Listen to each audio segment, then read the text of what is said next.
Salve, salve, salve, salve, rapaziada, tudo certo com vocês? Como vocês estão? Pois é, meu povo, aparecendo aqui no sábado, porque tem muita coisa pra gente falar sobre Atlético, tem pré-jogo pra gente fazer do próximo jogo do Furacão no Campeonato Estadual com a equipe de aspirantes. Confesso pra vocês que esse time de aspirantes tá me deixando animado, então quero falar bastante de Bruninho e companhia, Dudu, João Cruz, enfim, mas a gente vai falar um pouquinho sobre o mercado da bola, porque o mercado da bola do Atlético não acabou. Muitos torcedores consideram o mercado do Atlético como um mercado finalizado, mas a realidade é que o mercado do Atlético não terminou. Tem muita coisa para acontecer ainda no mercado do Atlético, só que eu acho que a gente pode criticar o mercado do Atlético e acho que vem sendo a postura de vários torcedores, esse tom mais de cobrança, esse tom mais de crítica. Mas também eu acho que no papel de jornalista que eu faço aqui é importante a gente tentar contextualizar vocês o que acontece no mercado da bola, do Atlético e dos outros clubes também, porque esse vídeo é muito mais sobre o mercado do que o mercado do Atlético, e aí vocês tiram as conclusões de vocês, se vocês vão cobrar, se vocês vão entender a situação do Atlético, que realmente não é uma situação fácil. Então eu vou pedir para deixar o like. E assim, gente, quem se propõe de verdade a estar apurando no mercado da bola, tá todo momento falando com pessoas do mercado, sabe? Empresários, representantes, intermediários, é normal. E às vezes o cara te responde seco, e às vezes você consegue se aprofundar numa conversa muito mais complexa e muito mais ampla com a respectiva pessoa ali. E conversando com essas pessoas, né? Conversando com esses personagens do mercado, podemos dizer assim, eu tava tentando entender o que faz o mercado do futebol brasileiro hoje ser tão caro. Porque a gente pode falar que o Atlético é um time de economias burras, mas eu não acho normal pagar 700, 800, 900 mil para qualquer jogador. Porque hoje a gente fala isso muito mais cobrando a diretoria do Atlético, mas isso vai ter um preço lá na frente. Principalmente dentro de uma liga que está muito próxima de absorver e começar a ter ali a prática do fair play financeiro. E é o grande responsável por toda essa situação é o fair play financeiro. Vocês podem achar que não, mas é o fair play financeiro. E o que eu fui entendendo conversando com essas pessoas do mercado? Hoje o Atlético não consegue pagar menos de 600, 700, 800 mil por uma peça relevante do mercado, exatamente porque o fair play financeiro está chegando. Ué, Thiago, mas não faz sentido, faz? Porque para pensar comigo. Com o fair play financeiro, você vai ter uma queda salarial de vários atletas. Os atletas que não são tão bons e hoje ganham salários muito altos, eles não vão conseguir manter a realidade financeira que eles têm hoje a partir do momento que o fair play financeiro estiver funcionando no Brasil. Então, o que esses caras eles estão enxergando? Putz, daqui a pouco eu não vou estar ganhando 500 pau. Daqui a pouco eu volto a ganhar 250, 150. Então eu vou tentar ganhar vida. Enquanto o futebol brasileiro está extremamente hiperinflacionado, e quando o futebol brasileiro voltar a funcionar dentro de uma normalidade, dentro de um contexto de fair play financeiro, aí eu vou voltar a ter uma realidade muito distante do que eu tenho hoje. Porque o futebol brasileiro está hiperinflacionado pelos preços que o Flamengo resolveu pagar, pelos preços que o Palmeiras resolveu pagar.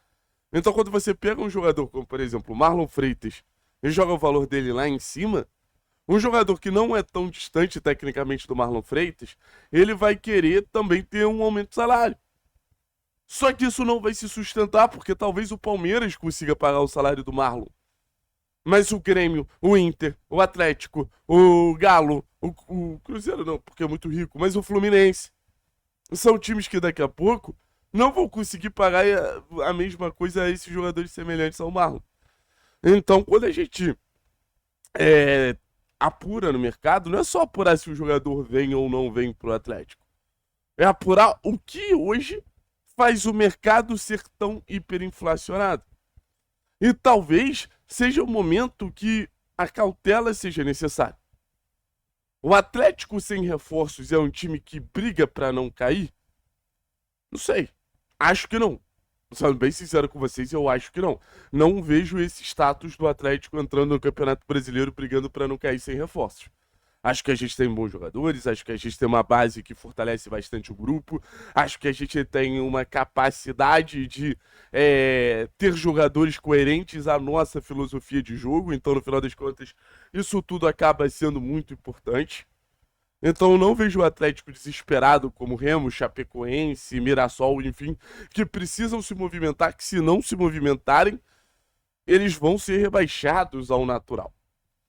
Então eu acho que o Atlético ele pode dar dois passinhos para trás nesses próximos mercados, obviamente se a situação dentro de campo não estiver tão calamitosa, para quando o fair play financeiro chegar no futebol brasileiro, o Atlético ser um dos clubes mais preparados.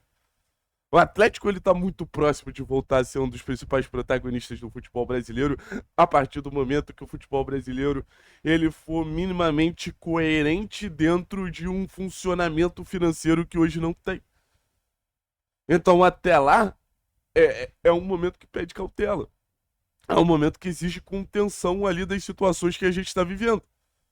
Para depois eu acho que o Atlético vai ser um dos clubes com mais liberdade financeira porque vai ter da onde tirar e não vai criar dívidas irreais. Então o Atlético é um dos clubes com a maior realidade financeira para investir mais num futuro próximo. O Atlético ele não está fora do mercado. Diariamente você tem reuniões do scout com o técnico da Helmo. Você tem Mário Celso Petralha participando ativamente do processo. Eu não tenho essa do Petralha estar segurando dinheiro. Mas existe um limite e o scout entendem muito bem esse limite. O desafio é encontrar jogadores dentro desse limite. Só que é isso. Hoje o Atlético não contrata muito mais por falta de jogadores que se encaixem na realidade do clube, levando em consideração que o clube já aumentou, por exemplo, o teto salarial em mais de 100% nas últimas temporadas, do que pela falta de disponibilidade de investir. O Atlético não está se abdicando de investir. Mas o Atlético quer fazer investimentos dentro de uma lógica. Que talvez o futebol brasileiro não ofereça essa lógica nesse momento. E aí você vai ter esse duelo.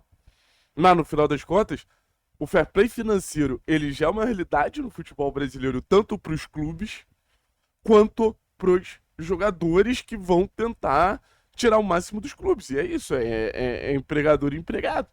O empregador quer pagar menos, o empregado quer ganhar mais. Vamos ver até quando o empregado vai ganhar essa disputa. Por enquanto tá ganhando de lavado. Nunca numa realidade de futebol brasileiro com fair play financeiro, gente, o Breno Lopes vai ganhar o que ele ganha hoje.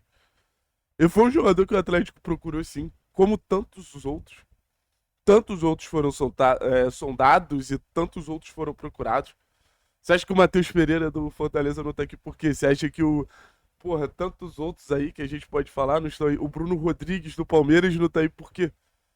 Imagina se a gente tivesse, só Matheus Pereira e Bruno Rodrigues, o salto que esse time ia dar, mas a gente tá falando de quase 2 milhões de salário para dois jogadores.